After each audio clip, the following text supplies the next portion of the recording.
They said, "How much for you, sweetheart?" The single dad couldn't take it. It was supposed to be a simple dinner, just him and his daughter, Ava, at a small diner on the outskirts of downtown Toronto. The kind of place with worn-out booths, checkered floors, and waitresses who called you hon. For Nathan, a single dad since Ava was 3, these small outings were his way of reminding her that even without a mother, she was still loved fiercely and completely. Ava was 10 now, with wide green eyes, a soft voice, and a smile that lit up his whole world. She loved blueberry pancakes, even for dinner, and always asked for extra whipped cream. Nathan had picked her up straight from school, and she had excitedly chattered about her math test and how she helped a new girl who didn't speak much English. Moments like these, they were the glue holding his tired soul together. Nathan worked long hours as a delivery driver, sometimes pulling 12-hour shifts just to cover rent and Ava's school expenses.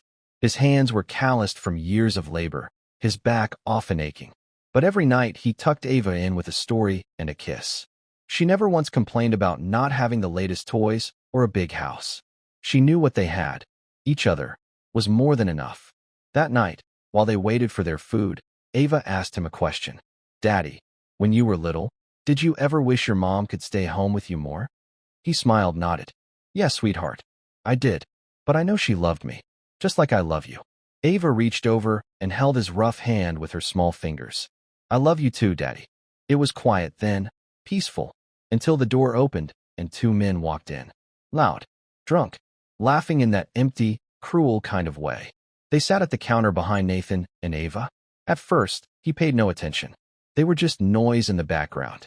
But then one of them leaned closer and, not even trying to whisper, said, "How much for you, sweetheart?" Nathan froze. His heart stopped. His blood ran cold. He turned slowly and saw the man looking directly at Ava.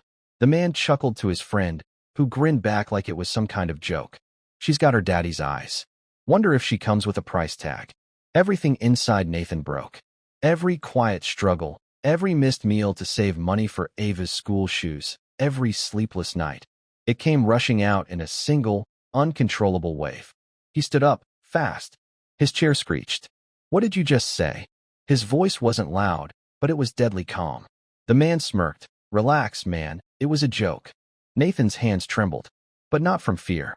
From fury. From the rage only a parent can feel when their child is threatened. "She's 10. That's my daughter. My little girl." He stepped closer. "You think it's funny to talk about a child like that?" The entire diner had gone silent. The waitress had her phone out, ready to call the cops. The man stood now too, trying to act tough, but Nathan didn't flinch. "You don't get to make jokes like that. You don't get to be that kind of man. Not here. Not near my daughter." The drunk man backed off, muttered something under his breath, and stumbled out with his friend. A few people clapped. Someone offered to pay for their meal. But Nathan didn't care. He turned back to Ava, knelt down, and looked into her eyes. She was shaking, confused. "Daddy, what did he mean?" Nathan took her hands. "Nothing, sweetheart. Nothing that matters. What matters is you are safe. You are loved. And I will always, always protect you." That night, Nathan couldn't sleep. He sat by Ava's bed and watched her breathe. The image of those men haunted him, not just what they said, but what they represented. A world that didn't always see little girls as daughters, as human beings.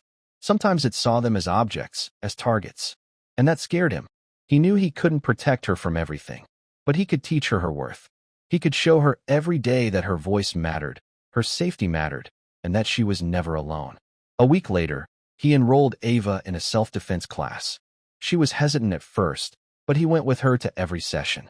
Together, they learned how to stand tall, how to say no with strength, how to walk away, or fight, if they had to. Nathan also started speaking at local parent groups. He told his story, not because he wanted sympathy, but because he wanted change. He wanted fathers to know it was okay to cry, to protect, to feel that burning fire of love so strong it could tear the world apart if it meant keeping their child safe. In time, Ava forgot the men. But she never forgot what her father did.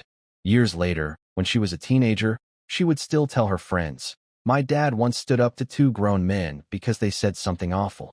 I've never felt safer in my life." And Nathan? He never considered himself a hero. He was just a dad.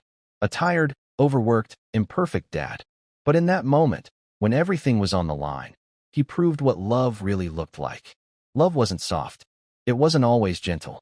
Sometimes it stood tall in a diner, stared danger in the face, and said, "Not my daughter. Not today. Not ever."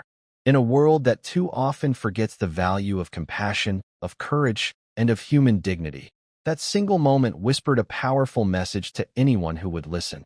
A child is never for sale. And a real man never stays silent. Not in Canada. Not anywhere.